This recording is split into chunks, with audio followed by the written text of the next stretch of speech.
Yeah, good evening and welcome in the name of the Om Foundation Inner Science for our tonight's meeting with teachers online.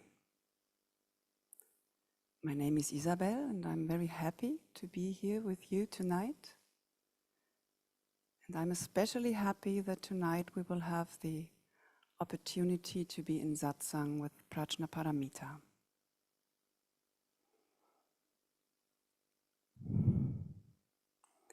It's always moving for us to get to know a teacher from a different tradition than ours, and also their community, the Sangha, and to experience that the Dharma, that the core of the wisdom teachings, that it is always the same. That's very precious for us. So thank you very much that you are here with us. I know there are many people from the Netherlands. Hartelijk welkom. I learned that yesterday. And also people from France. Bienvenue. Yes, and I would like to introduce Prajnaparamita with some words for those who do not know her. Prajnaparamita is an awakened teacher from the Netherlands, and she has been in search of her true nature all her life. Initially, she studied psychology, religion, and philosophy, but then she met a truly awakened soul, and she surrendered her heart, her mind, and her life. Over the years, she met non-dual masters of diverse traditions, and in the last years of her journey, her teachers were Papaji or Punjaji, who also was Om's teacher, and Shanti Mai, who gave her her name, Prajnaparamita. She has been offering satsang and retreats worldwide since 25 years, yeah. And she has a center of awakening and natural living in France, where she resides most of the time of the year, and where she also offers guidance to anyone with a real longing for freedom. She helps seekers to see the illusionary nature of ideas and beliefs. Yeah, and I would like to invite you all to take this chance to be in dialogue with her, to ask questions, to share whatever, and to be here with your heart. Thank you, Isabel. Some words, some practical words. As always,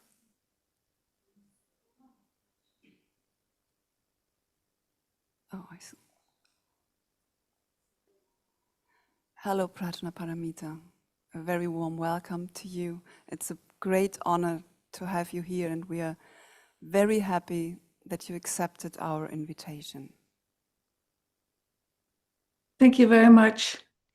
It's also for me an honor to connect. And so Om and I come from the same love, Advaita Vedanta. My first guru was a disciple of Nisargadatta. And whatever can be learned or understood, came from him. But that is not enough, as we all know. So it took more years for me to fully give myself to what cannot be known, what cannot be understood, the silence of the heart, that is where wisdom and love and peace is residing. And I'm incredibly grateful that this journey was graced with liberation. And I'm incredibly grateful to reach out for people who have the same longing. I understand the suffering of the world, the suffering of the people, the suffering of something so essential that seems to be missing, because I've gone through all of this. So I really feel it's an honor and a privilege to guide people and show them where suffering can end. And it is not out there. It's not in the future. It's not far away. And it doesn't need anything. It doesn't need doing my best. It doesn't need the understanding. It doesn't need any effort. It's just full and total relaxation and laying yourself to rest in the calmness of your very essence. And we live in times that are quite challenging for many people. Millions of people feel restless, feel worried, feel in fear, feel pressured. And more than ever, these times invite us to be courageous and to stand strong, to find this inner power and inner tenderness and compassion and love and connection with all that lives.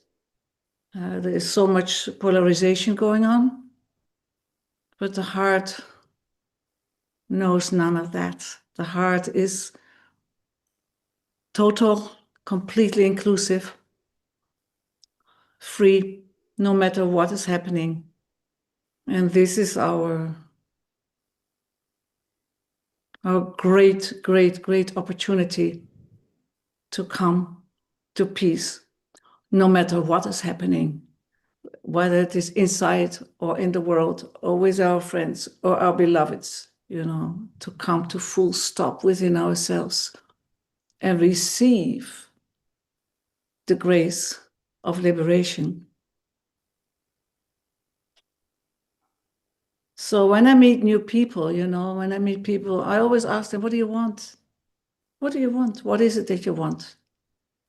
What do you truly, truly, truly want? What is your greatest longing? And it always comes down to something like, my head is racing. I feel so troubled. I have worries. I can hardly find rest and calmness.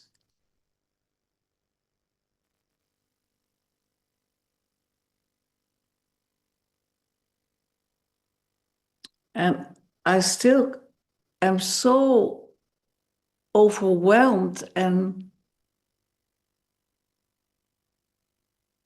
impressed that the greatest gift that one can receive in life is already here. It's already here.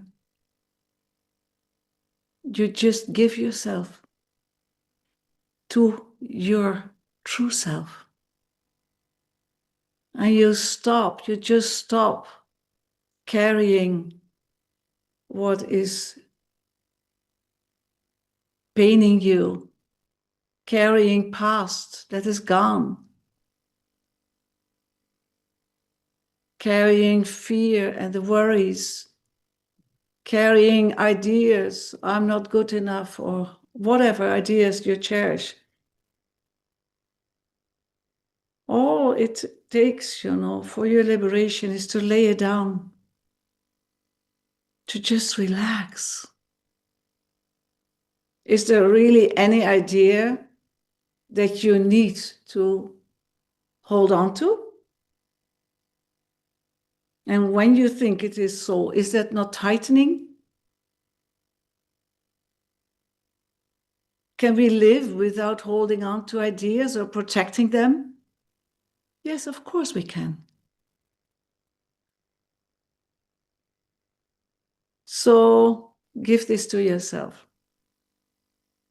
And as I know that many people here I know, and some people I don't know, you must already be on your journey, you know. So surely, if you are devoted to your greatest longing, and devoted means that the days, you know, you don't forget that. You don't allow your mind to take you elsewhere. You just stay present. You just stay present. You just stay present, present folding the laundry. When you go for a walk, when you have a conversation with a friend, all day long you stay present. You just require yourself to gently, gently, gently stay present. And that already gives shine in your life. And then actually all day is a kind of meditation, because it is you in this presence, you know, you give love, you know, you give your gentle, devotional heart all day, all day. And when you live like this, in your work, with your partner, with your children, with your parents, with your neighbors, when you live like this, already you will find so much shine and such spaciousness, you know. Because the ideas, they create borders, and they create here and there and good and bad and me and you and all of that. But when you are just present, and you don't allow yourself to be seduced, to lock yourself up in particular ideas, how spacious is that? To just be present. How spacious is that? And to respond moment to moment to what is happening. It's not difficult. It just requires your love, your dedication, your passion, your curiosity, your fearlessness, your courage, like that, your trust. You can live a free life no matter what. How magnificent. What a shine, what a luminosity already is. You're born with this. Prior to your birth, you know, this is luminosity. And is waiting for your full attention. That's all. So many people still think they have to do things. As I see it, no, not. You cannot reach what you are and have always been. You can only lay yourself to rest in your heart and receive yourself somehow, so to speak, somehow. So how magnificent, you know, of everything that you want to reach or acquire, you know, you have to work hard. You have to roll up your sleeves and, you know, and study and work hard and all of that for the greatest, what is possible in your life, peace, unconditional peace, unconditional love. Nothing is required. Your love, your passion, your dedication. And that is when the longing is there, that is natural. Naturally, you live like this. The greatest gift to yourself, the greatest gift to your friends and your family and the people you meet in your day. And Om is showing you in his own unique way, and every guru, spiritual guide is showing this this mystery of your heart in their own unique way. But truth is one. Peace is one. Your realization is one. The journey is unique for everybody.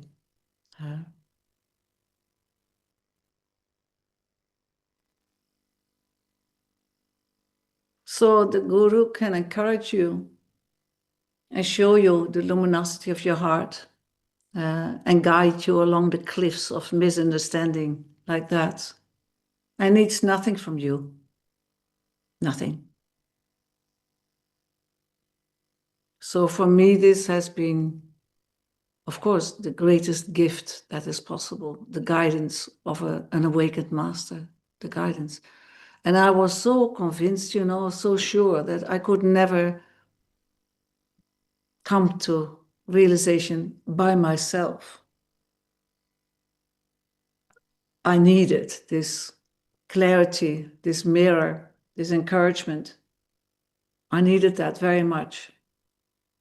And what a mystery and what a beauty for all of you, if you want it more than anything. Everything in your life will guide you and show you this home, this true home, this naturalness of being. You don't have to be like this or be like that or not be like that. Nothing. You don't need any identity. You just are your natural self, relaxed and adorable, because you are unique with your complete unique expression of life. And that is adorable. So there's nothing that you need to keep up, nothing that you need to put away, nothing that you need to deny or ignore. You're just open. What is happening? I'm here. I'm willing to be touched, Yeah. And I don't need to cling to anything. And sometimes it is challenging, and sometimes it's very painful. But you just allow all of life to come and to go as it pleases,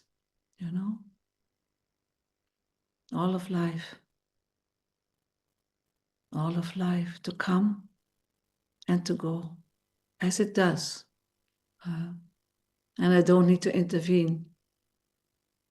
I just respond where this is required somehow by life, that I respond, rather than react from a personal offense or irritation or, like that.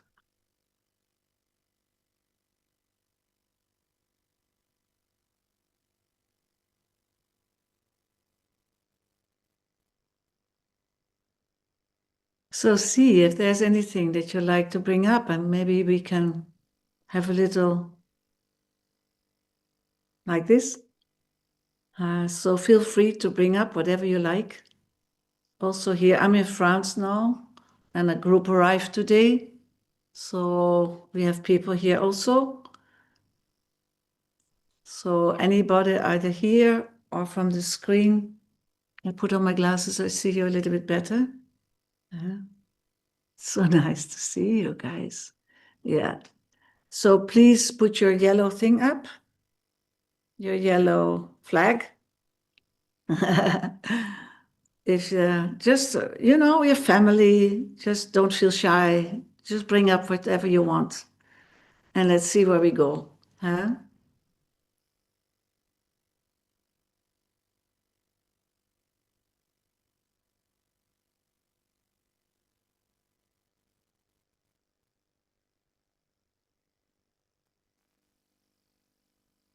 What is not clear in you? Let's look. Yeah. Deshna, Jurgen. Yeah. Let's look. What is not clear?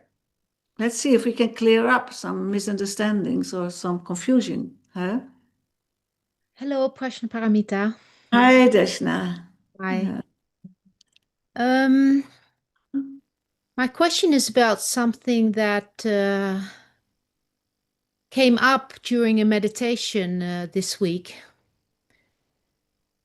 Suddenly I saw that very often we speak about, also in the retreats, then we come with questions and we say, I noticed this, or I felt this. And then I thought, when you are in the meditation and you come into more just this open awareness where you let all the thoughts and feelings come and you don't touch them, I thought actually that is the place where it happens, where you think this or you notice this. At least for me, that is what happens. And I remember very long ago you said, if you have an insight, or just stick with it and don't do anything. Yeah, you don't even have to stick with it. You know, you receive the gift of the insight, like, Yeah, oh, oh, okay, oh, that's enough. yeah, You don't need to stick anywhere, you know? You don't need to remember it. It is so incredible, you know. And insight is nothing more than something like that. Huh? And very often we want to hold on to it because, oh, it's so great. But dare to just go not any further than and if you forget it, it's really fine. Somehow, this mystery knows. It knows. And an insight is giving you somehow a broader scope without even the need to understand it or to analyze it. Nothing, just nothing. It is the art of hands off, completely hands off. And this is alchemy, you know, the insights are doing something, and I don't understand, I don't get it, but I know it works like that somehow, and it doesn't need me. It's God's work. yeah, For the people who are allergic to the word God, it is the realm where all understanding has no access. That is in charge somehow. So the insight is beautiful. And don't touch it, and don't try to understand it or give it a place. Nothing. It all knows. So some people, you know, they attempt to accumulate insights. And then, but no. Actually, in the liberation, where everything is erased or dissolved or, you know, or burnt or whatever, it is also erasing the insights. In the realization, absolutely nothing is left. The phoenix rises from the ashes, not from the insides. The insides are burnt in the realization, but they have their place in our so-called awakening journey. And the journey is from here to here. You are not going anywhere.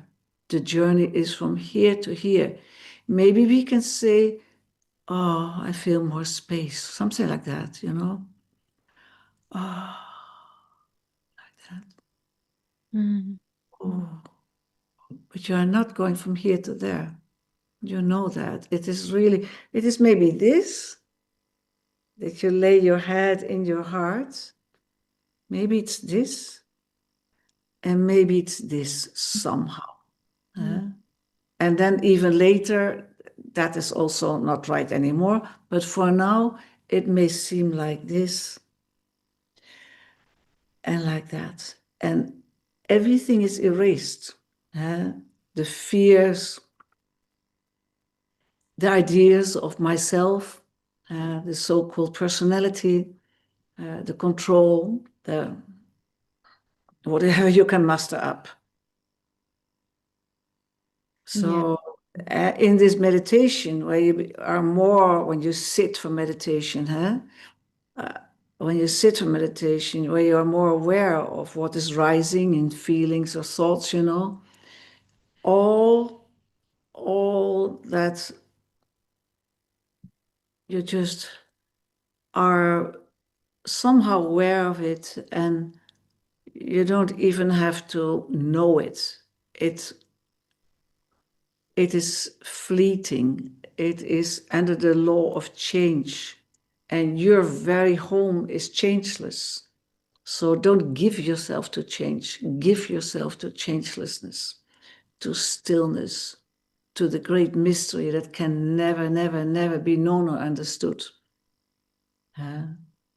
So you don't allow even the mind to rest on an image floating by. You're vaguely aware of it, but you sink in the stillness of your heart.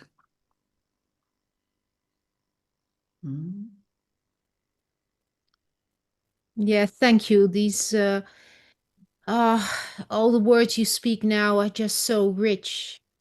And what I see in this is also that when I kind of brought the question up, or was, you already answered it, but that there is a tendency when you say don't hold on to anything, we often think about the negative things, but trying to hold on to the insights is also a movement. Exactly. Want It's to the same, positive. It's And the same. We want to protect it. We want to hold on to it because it's so beautiful.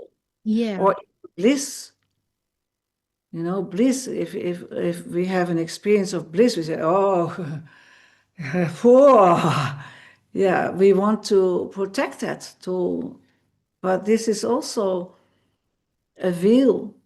You know, it's also veiling your very self that is unknowable and has no name, and it has no form. So mystery is a good pointer, or more abstract in Advaita terms, it is the self. It is called the self, or it's a good pointer, but it is a pointer. And a pointer is pointing to something more subtle, more deep, more prior. So your true self is prior to anything that you can feel or that you can think.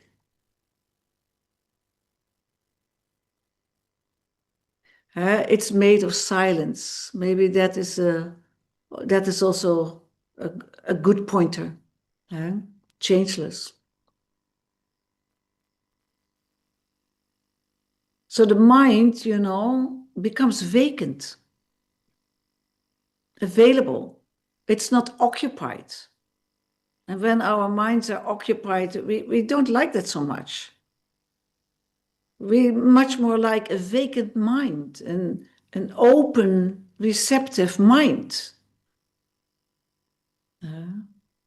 You just need to cultivate this courage that absolutely nothing you protect, absolutely nothing you try to bring about.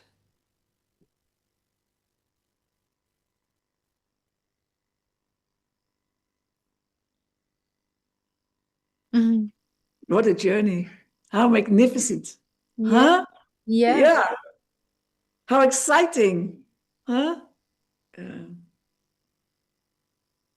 It truly is. And I feel that if I can stay in the place where I do not grasp or hold on, it feels like also a very exciting place. But then Yeah. I know also that anything that I am feeling is still in that experience. So there must be Right. even more deeper. Exactly. Where you cannot even find yourself anymore. Right. Right. This is just the dot on the I. Wow. Wow. Yeah. Yeah. Where you cannot even find yourself anymore. Whoa. Talking about spaciousness. Huh? Yeah.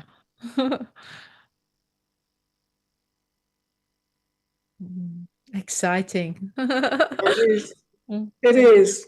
And it is so light and it is so playful, you know. You become more and more playful. You're made of luminosity. Own it. Give yourself. Totally, my dear. Totally. Yeah. Thank you. You're welcome.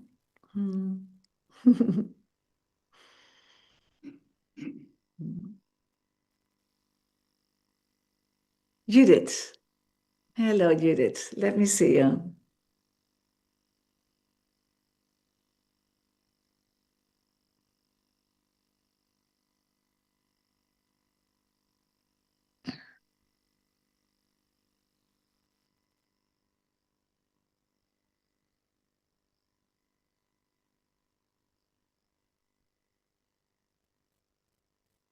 Can you see me now? Yes, I see you. Nice to Vind meet het you. heel... Oh, hetzelfde.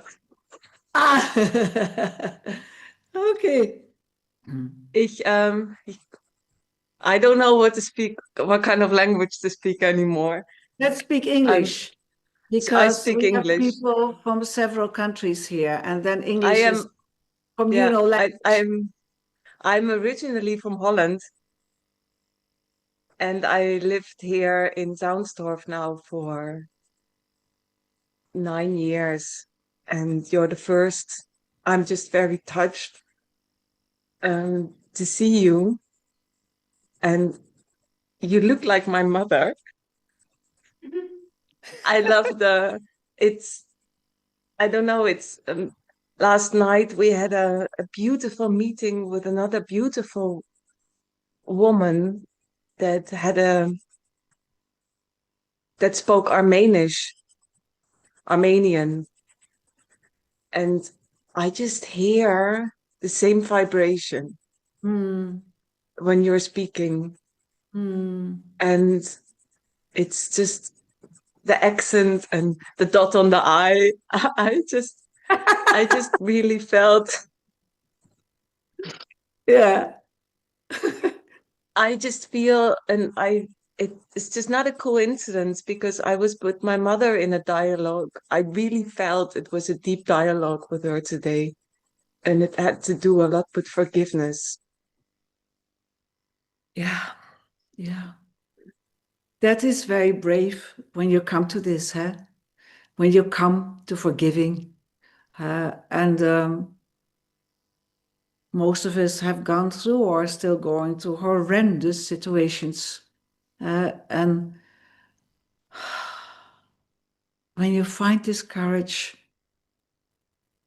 to forgive, you're freeing yourself. And you're freeing the one who you forgive.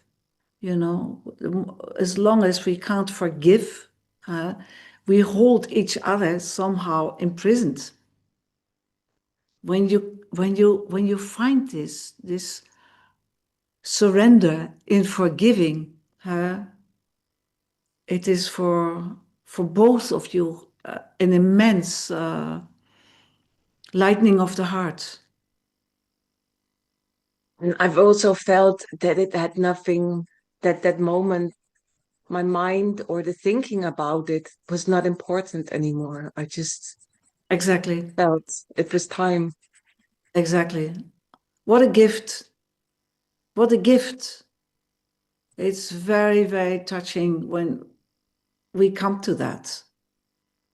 I have a story about it, and I want to tell it because I remember in my journey, this subject of forgiving. And I thought, okay, I can forgive this, that person, but not this one. And I thought, oh, but I have to do it. I want to awaken. I have to forgive this person. And I thought, no way. And then I thought, I have to do it. No way. So I was stuck in the issue. And I was fighting, now what to do. I have to do it, but I can't. I must do it, but I can't. And while I was in the middle of all that, one day, the whole thing was lifted out of me.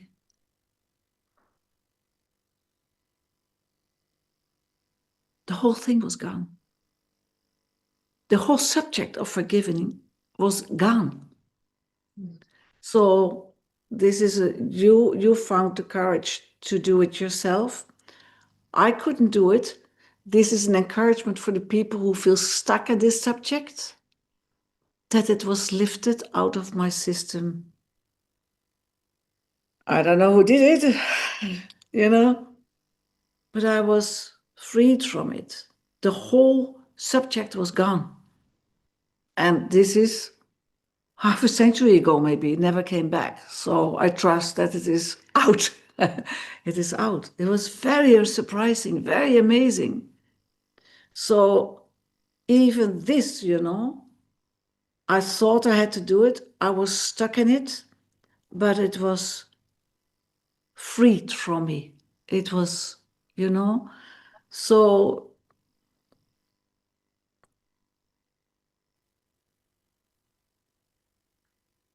what is happening?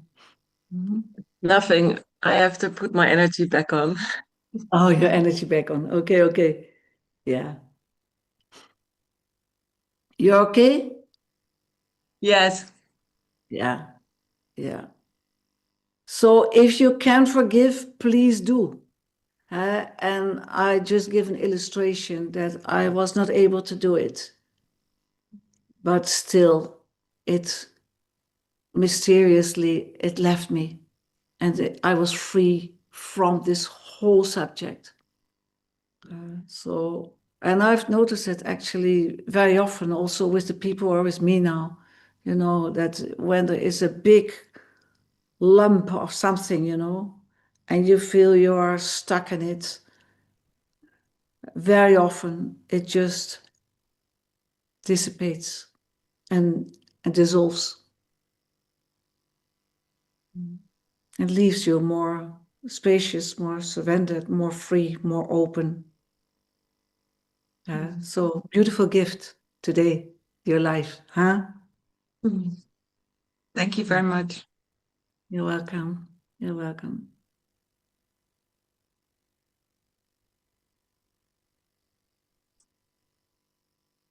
I can't see your name. Johan. Johan, yeah. Well, good evening, Prajnaparamita. Lovely to see you. Do you see me? I can see myself on the screen, but that's no problem. I see you. Okay, then it's fine. Yeah. I've been reading in the Bhagavad Gita lately, and some of the words in your introduction, and the previous person who asked the question, Judith. It reminded me of one of the important themes of the Bhagavad Gita, I think, which is transcending the good and evil and doing what you have to do. Arjuna is stuck between two armies, and he's consoled by his teacher to pick up the fight. The consequence of which will be that he will murder some of his family. So that's quite intriguing, and I thought it had a real connection with what we spoke about before this evening. Maybe you have some extra words for this. Good and evil is same. Mm-hmm. Seen from your heart, there's no more difference. So good and evil is an outcome of a point of view, of a perspective. This is good, this is bad. And seen from a person, seen by a person, we have a world of good and bad. And this good and bad can change also according to circumstances. What is good in one situation can be bad in another situation, vice versa. So this is a gliding scale of good and bad. Or in one religion, this is good. In another, this is not good. Or a culture, or a family, all of that is related to a point of view. Mm-hmm. Seen by a person, seen by aware presence. Life is just as it is. This is it. Seen by aware presence, by open presence. This is it. No comment, no conclusion, nothing. This is it. This is what is happening. Seen by the self, by your true natural self, nothing is ever happening. It only appears so. So seen by your true self, good and bad are concepts. But they are empty. Every concept in its very essence is empty. Truly, nothing is ever happening. It only appears so. And this is what you come to see. So there are these levels, and there is a different reality in all these levels, seen from a personal point of view, seen by aware presence, seen by the self. It's a totally different world, so to speak. But good and bad are same. And your heart knows this. This is not true for our personal point of view. Of course not. We know very well what is good and we know very well what is bad from our personal point of view. But the silence of your heart makes no distinction. It's made of sameness. And it is silent and empty and vacant. No difference. So is it right that every truth is a personal truth? Yeah, it's a point of view. Let's call it the point of view. Point of view. So that's why we have all these battles. I am right, you are wrong. And we have all these battles. The battles are made of concepts, of beliefs. Even the religious wars are made of conflicting beliefs. All this polarization that we find in the world, all this unrest and chaos that we find in the world, they are made of ideas. And we have identified with these ideas. And we believe them to be true. I am right, you are wrong. So boing. So I think it's pretty urgent to come to awakening and find this silence, this peace that is total. And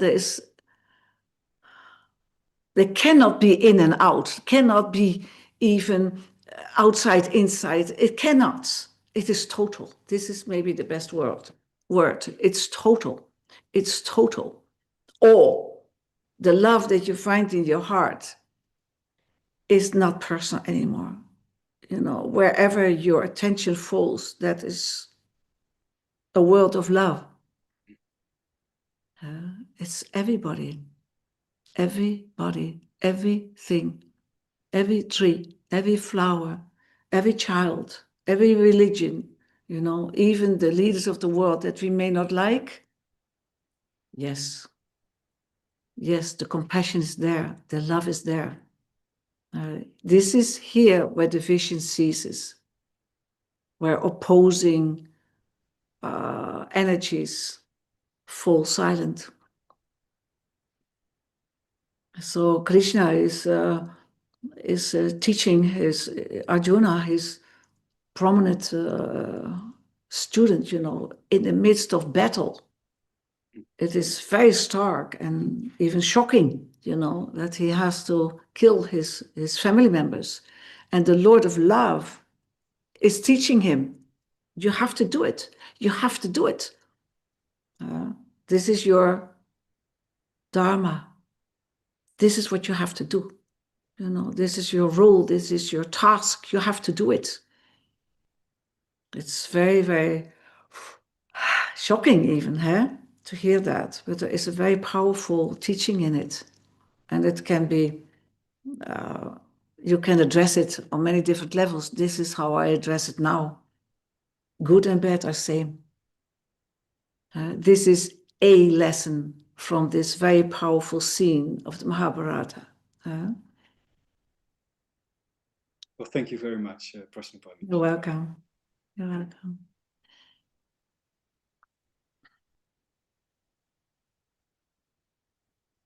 Is there something like the truth of one's heart? Say again, please. Is there something like the truth of one's heart which one can follow? Who wants to follow this truth? Yeah. Here you get stuck. Truth, it's not even the truth. Truth is what you are.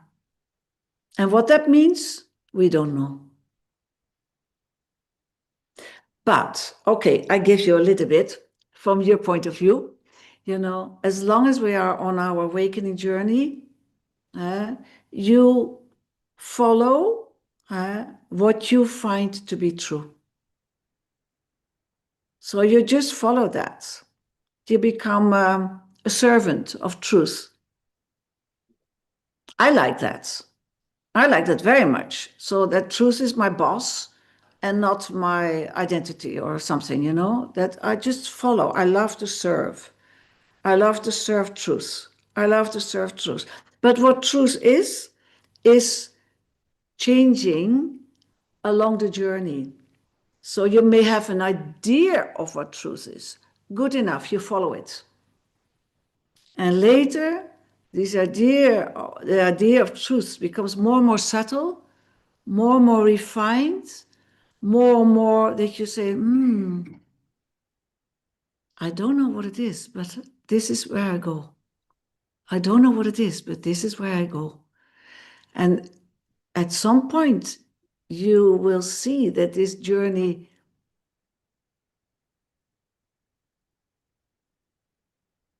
it begins and it ends with truth. And you find that this is what you are.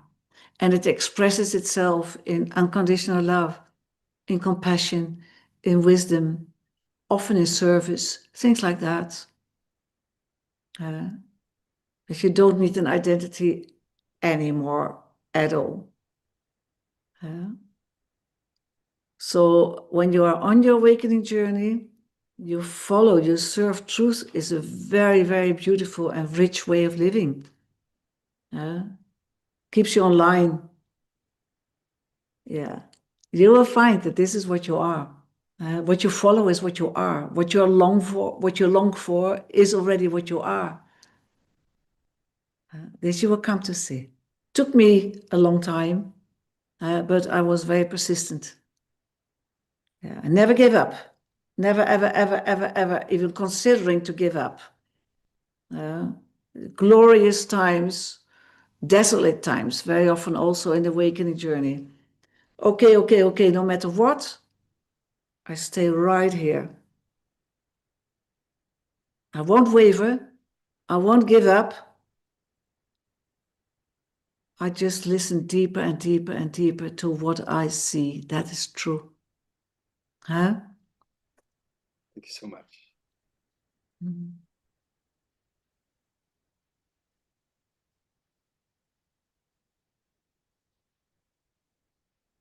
Deva.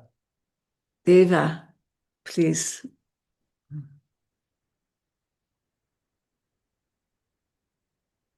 Hello, Prajnaparamita. Nice to meet you, Deva. I have a question about even letting go insights. Letting go and then? Insights? Inside? Yeah, you talked with the woman at the beginning. Don't even grasp on insights. Ah, on insight. Yeah. Yeah. Don't do anything. When there is an insight, you receive it. And that's all.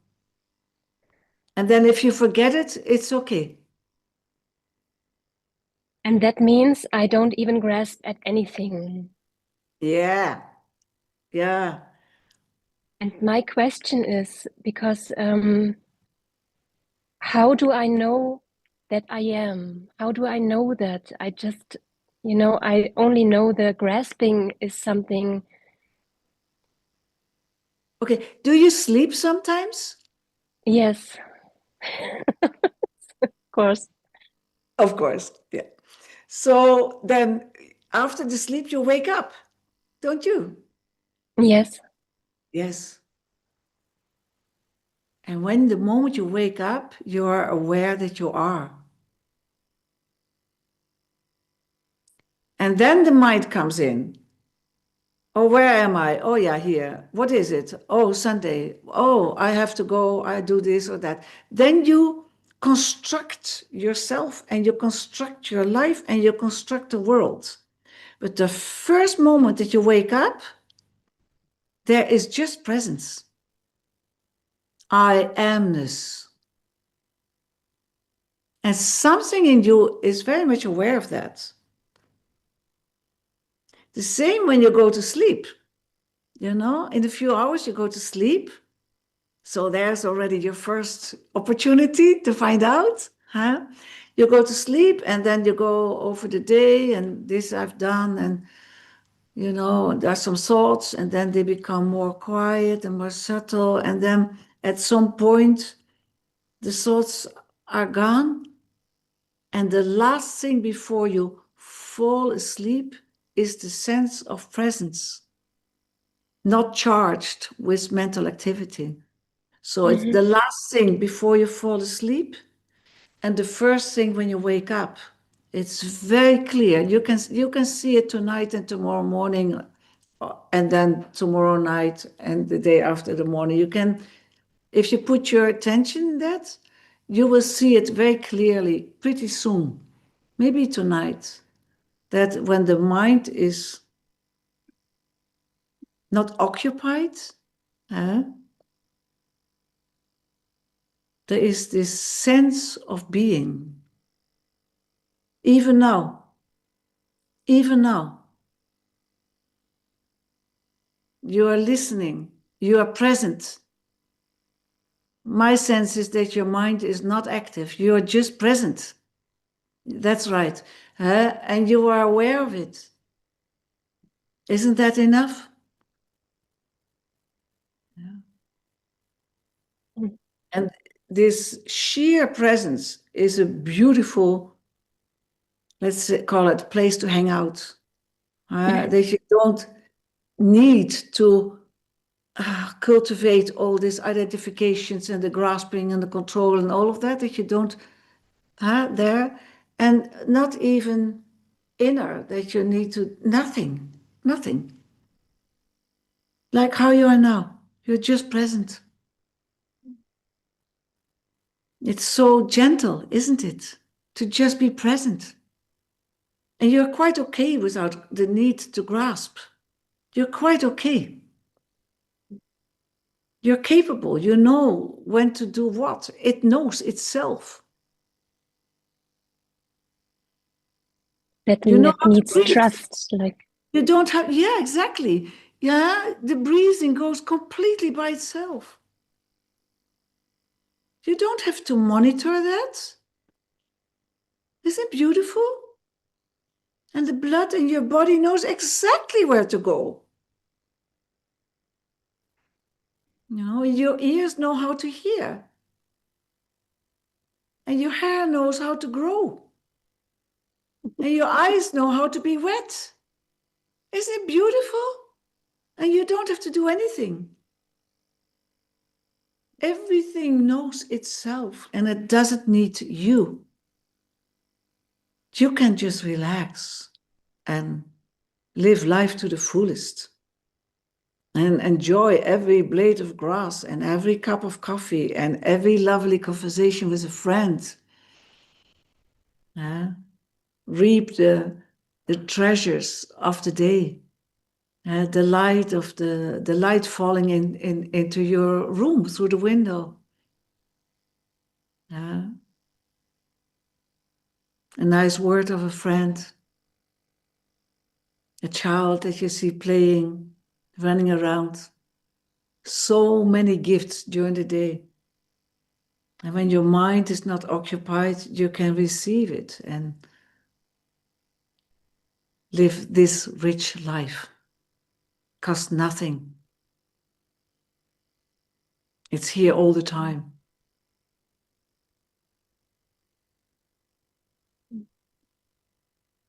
Why not trust? You trust that your ears can hear. You trust that your legs know how to walk. There's already so much trust. Make it total distrusting. Yeah. So when you do like this, you know that your arm knows how to do it. You trust it completely. Now expand on this trust issue and be willing to make a mistake sometimes, like I do. I sometimes make a mistake. Why not? I can't control the world.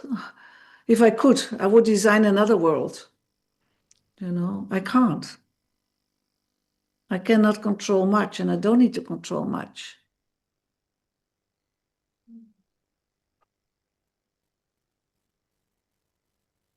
So find the courage to expand on this trust thing. There are a million things that you already trust. A million things. Now you just expand in maybe a little bit areas that feel tender for you. Give this to yourself. But don't put your purse on the table in a cafe. What does it mean, purse? Purse means your money or your credit card. Don't put that on the table in a cafe and go to the bathroom. Not that kind of trust. Huh? Yes. Yeah. So it's common sense trust. Where you feel you need to control, see if you can relax in that area a little bit more.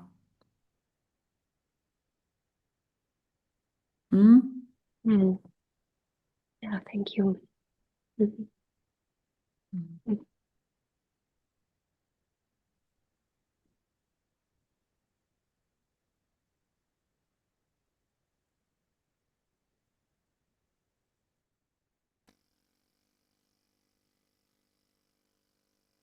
Anything from here, you guys?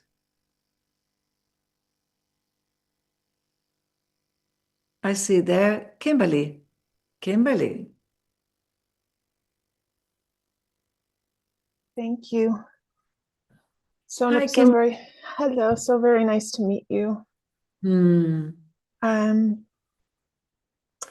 I have chosen a profession that constantly it's a psychotherapist that constantly puts myself in the presence of suffering. And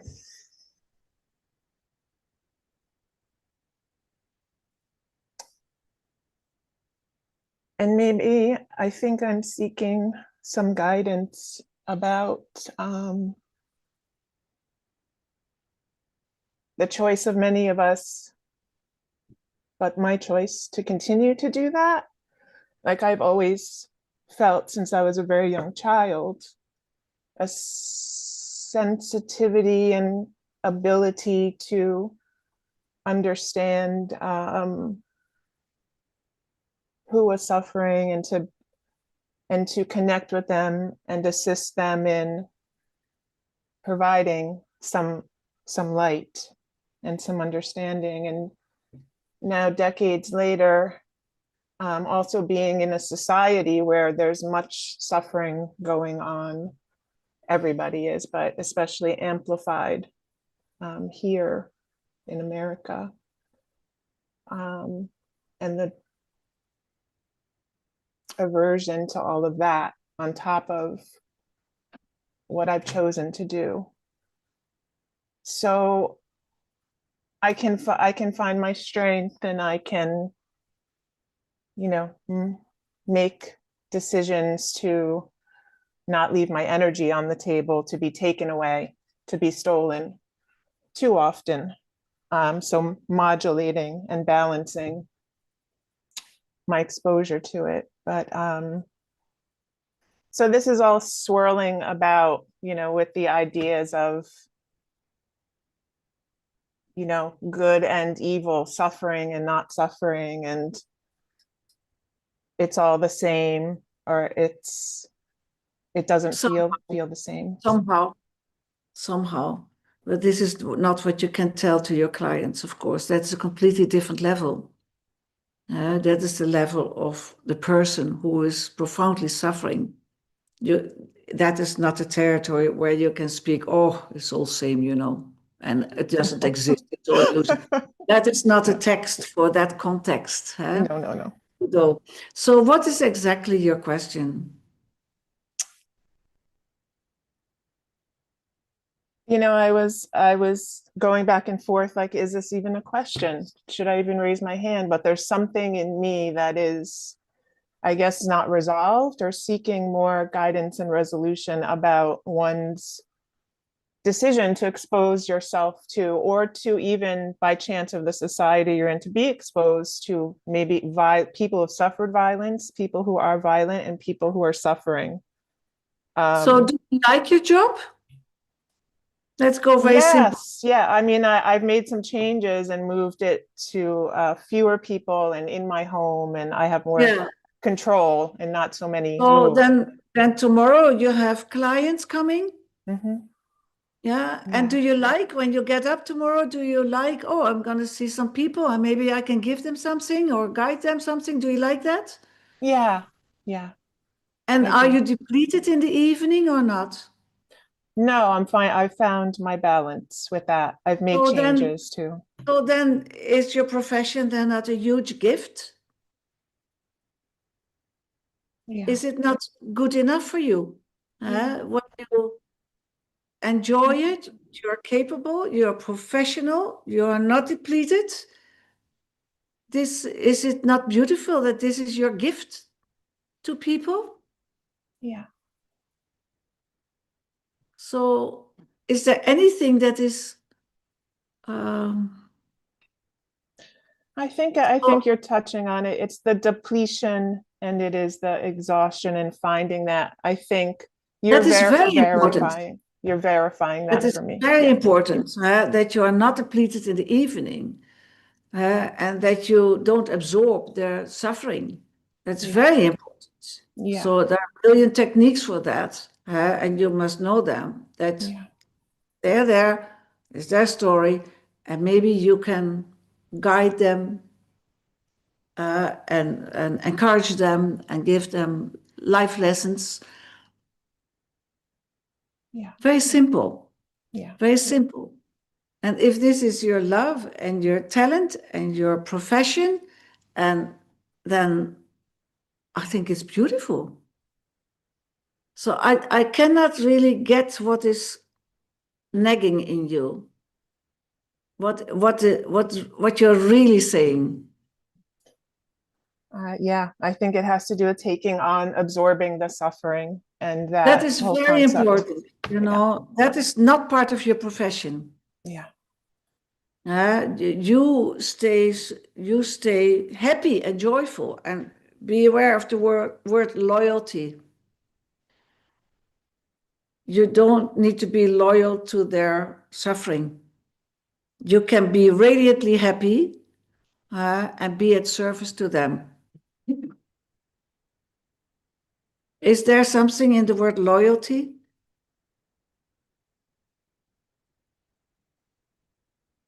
Yeah. Yeah. Yeah, I think there it is. I think it is in that area. Yeah. It seems, Right. So you don't need that loyalty. They don't need that loyalty. You just be your happy self. You don't need to Yeah. be loyal to their suffering. I like this. So Yes. let them feel your strength and your compassion. Yes. But you deplete yourself when the loyalty is taking place. Yes. Thank you. Does it And rings a bell? loyalty to an idea, too, to the idea of who I need to be for them. Like that. Whatever. Yeah. you. So I think Yeah. there is something for you. Yes. Thank you. Thank you so much. Thank you for your service, for your the whole world needs a loving support. Yeah. And you can give it, and thank you for that.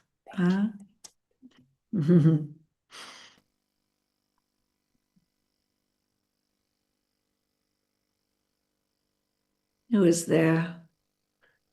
Jan? Jan, Christoph. Jan, hello Jan. Good evening. Can you hear me? Very well. Yeah, it's a pleasure to meet you. Nice to meet you. In the first conversation, you said the journey is from here to here. That's it, yeah. And this, in the first moment, it touched me deeply. And in the next moment, I observed that a thought arose, and the thought is like, no, something here is not okay.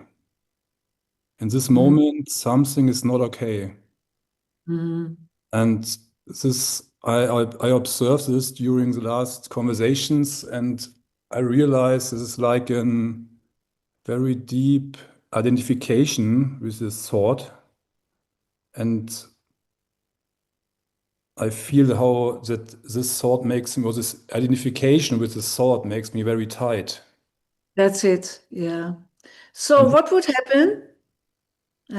Something is not okay. Okay, something is not okay.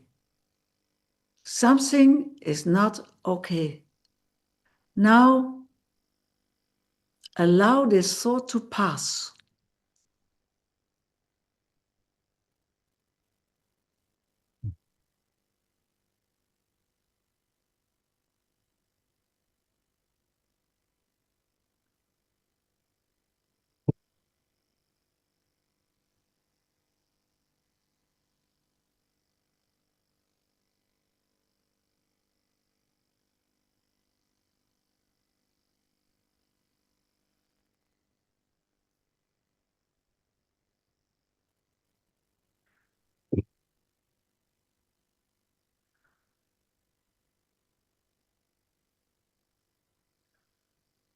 Ah,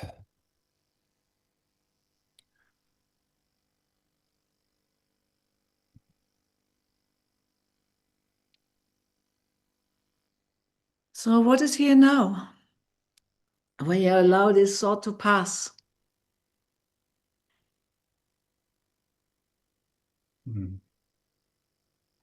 energy. You see, you don't have to do anything.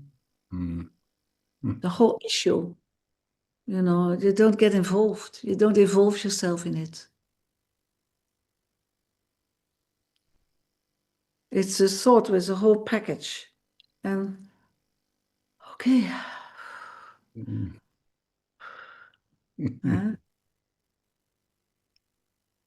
Now what?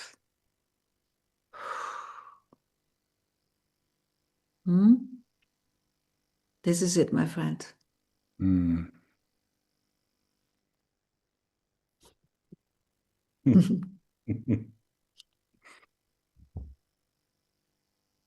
Thank you very much. You're welcome. Mhm.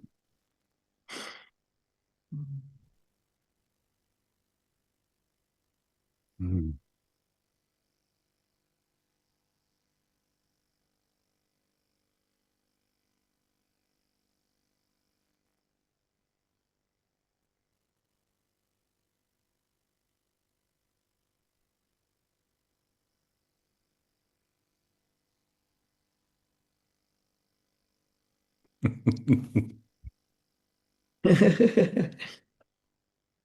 Yeah, Easy. Could be easy.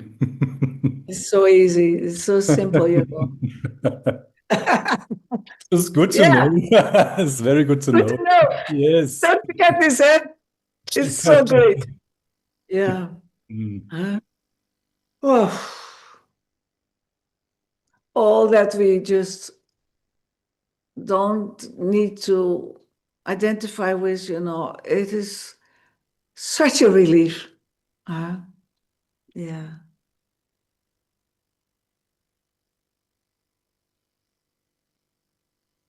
Mm.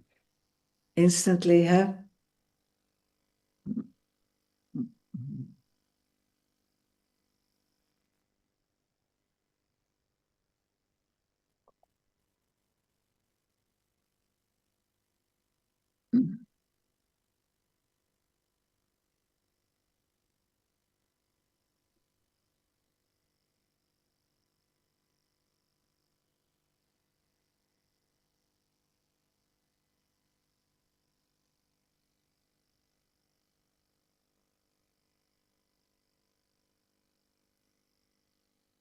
Ilya, is the mic?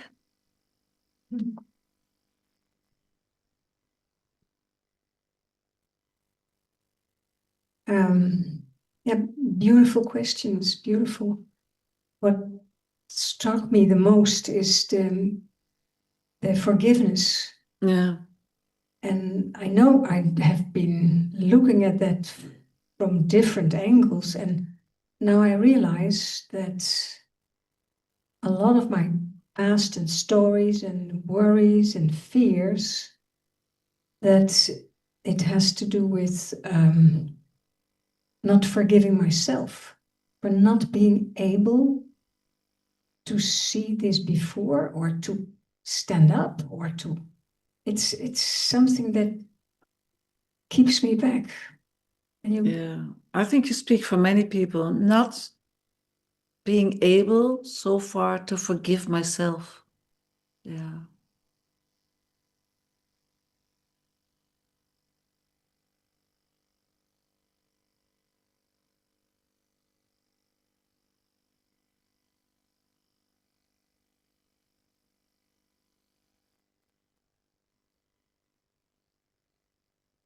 Where is the past? Isn't it gone?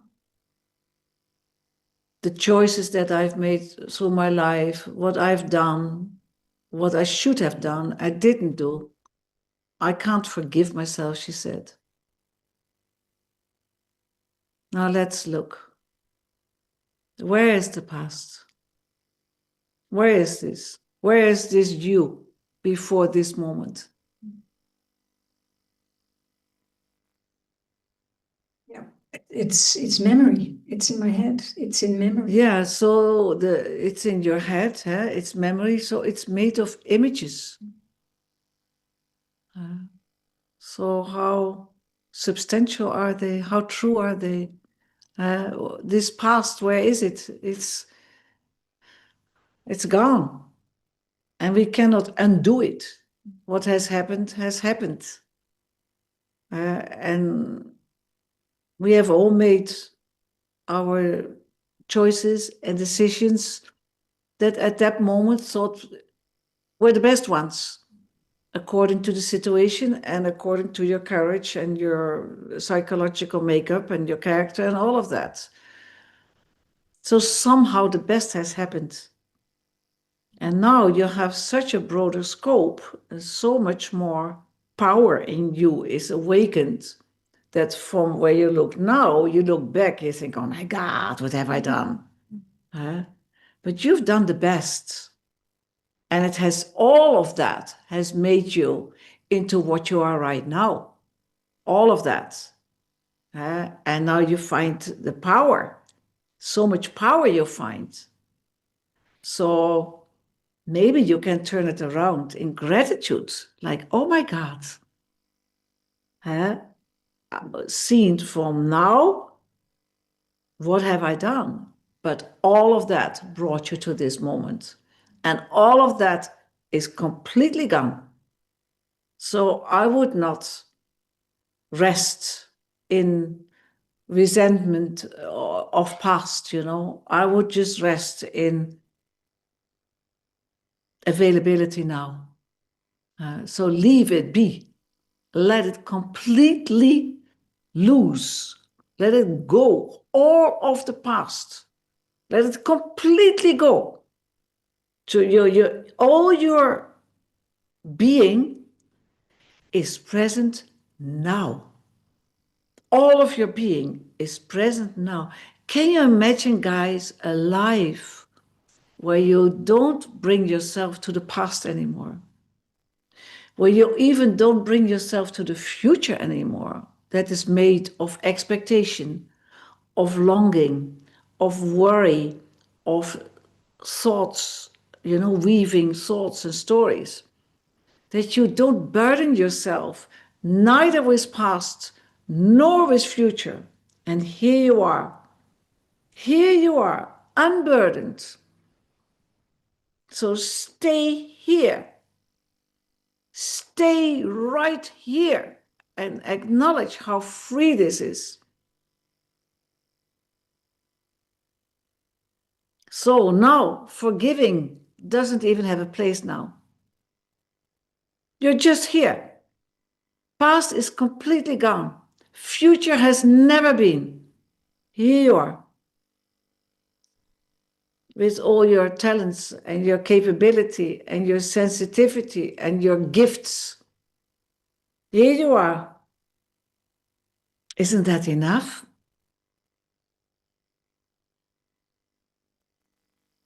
We don't even have to occupy ourselves anymore with forgiving. Here you are.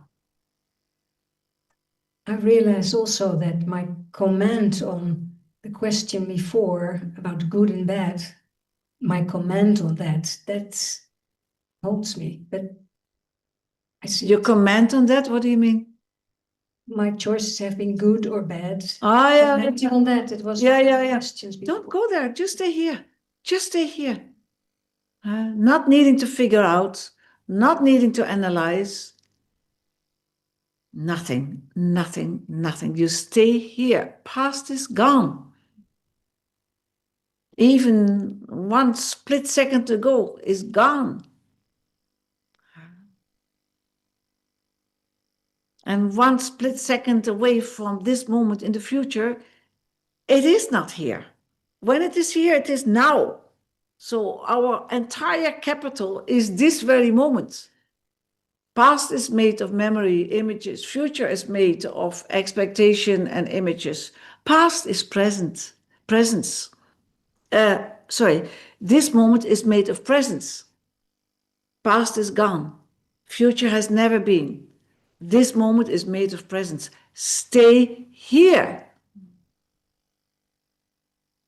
And don't trouble the mind anymore.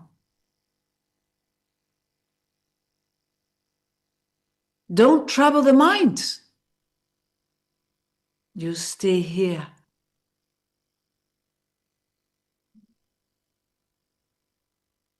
In wonder, rather than understanding. In wonder. Just stay here and rest.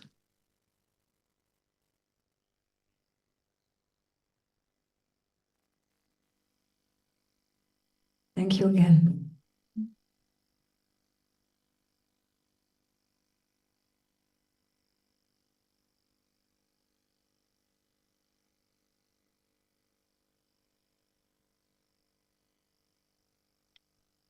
Amelie. You were talking about God's work that has nothing to do with me. Yeah.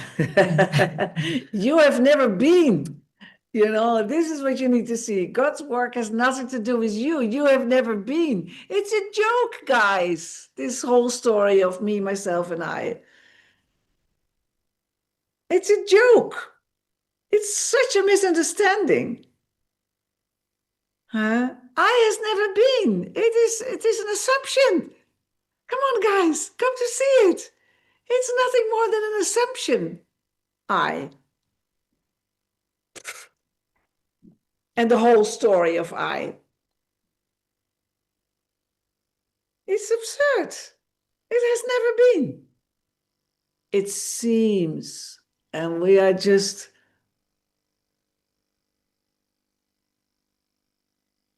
raised in this misunderstanding that we assign reality to what seems to be. That's all.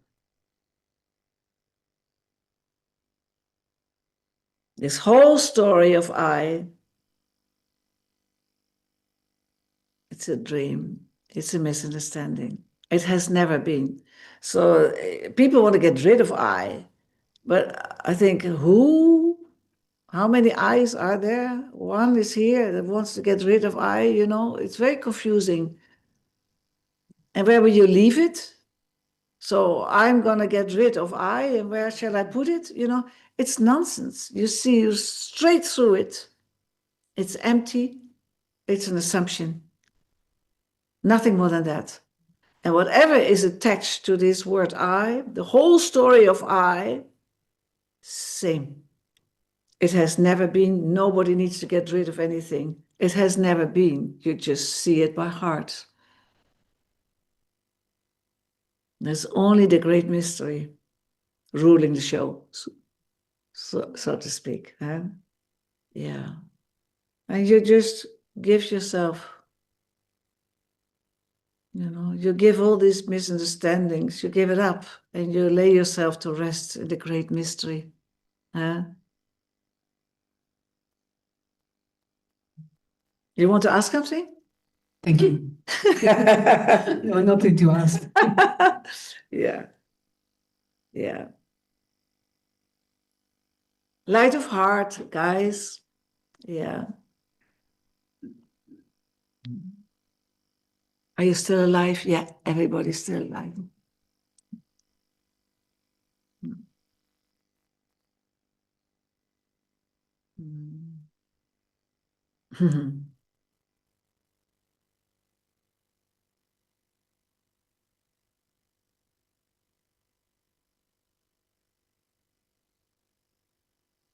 You wonderful beings.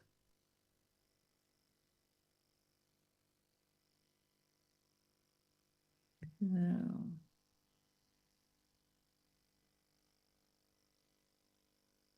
Is there anything else for tonight?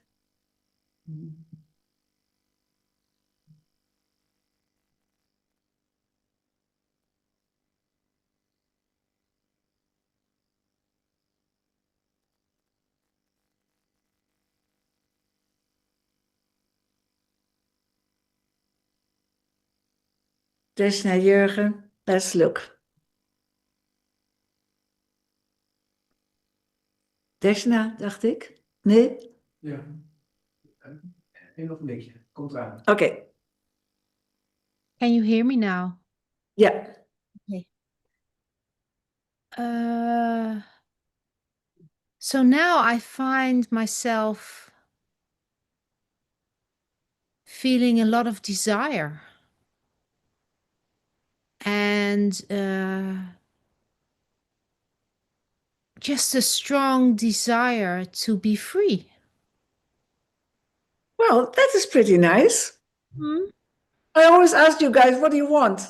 Well, you found something yummy. Very yummy. A strong desire to be free. Huh? Yeah. But just now, when you spoke the words rest, I wondered, can rest and desire coexist? Or how? At some point, you know, you even lay this desire to rest, maybe, or it burns itself up.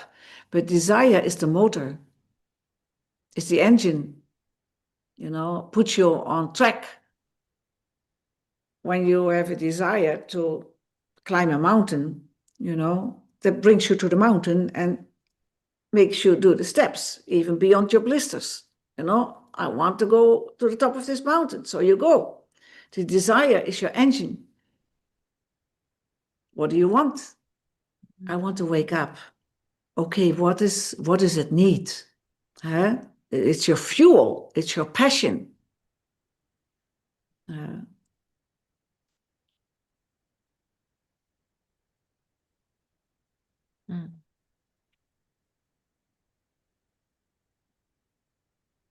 And then you are receptive, you take to heart, you know, what serves you.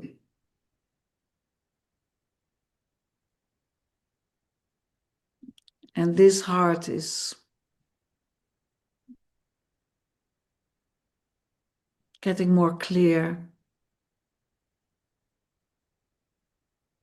more full, more trusting, more surrendered, and all of that in time. It needs a little time. Needs a little time to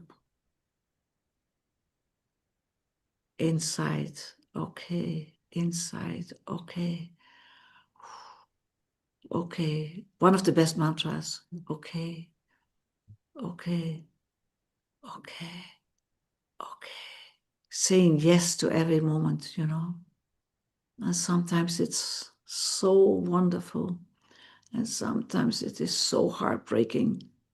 And I just continue to say, okay, okay, this is happening. Okay, okay. Hmm? Mm.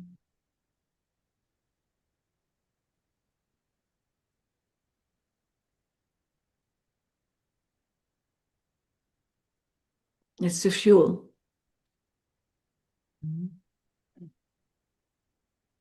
And at some point it is burning itself up or whatever, you know. It falls silent. Also this falls silent, like all concepts fall silent. Even the concept of longing, desire. The longing is just also like this. Mm.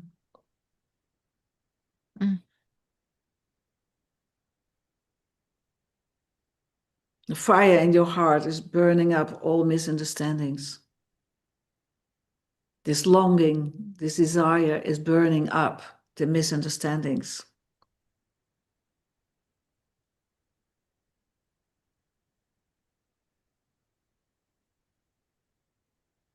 Everything. It's so beautiful. I love this aspect of totality, you know.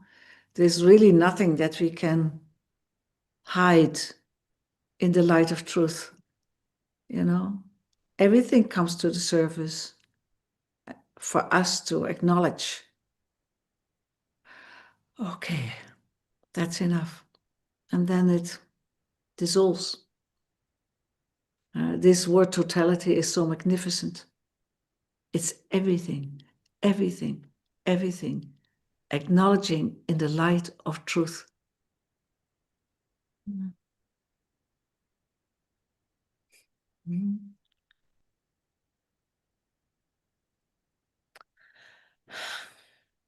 Thank you, Prajnaparamita. I just want to express my gratitude for being able to listen to you, to hear you speak about truth, and to I'm speaking your heart. So you can come to see so deeply in yourself. I'm just speaking your heart for you to see.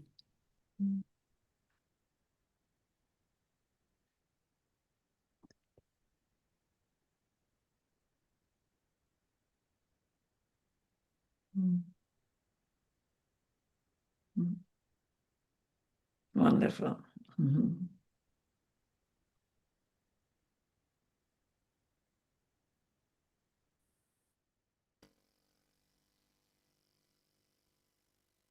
Mhm. It seems like it is enough, guys, for tonight, or is there something urgent still? I don't know. If there's something urgent, please bring it out.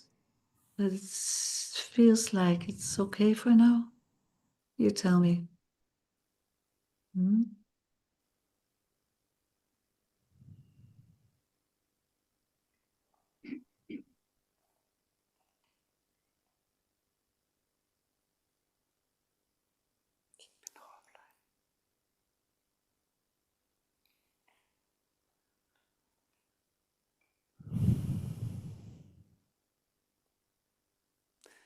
Yeah, Prajnaparamita. Thank you so very, very much. It was such a rich satsang for all of us, and I'm really grateful, and I'm so happy that we will meet you in person here next year in May, together with Om. Yeah, wonderful. Weekend. Yes, for the weekend, the Guru, the great unknown, and yes. Thank you so much for the invitation, and I'm also very touched by already meeting you and some people that I talked to, that we will meet live in May and Yes, celebrate life together. Yeah, That's just really celebrate life. Wonderful.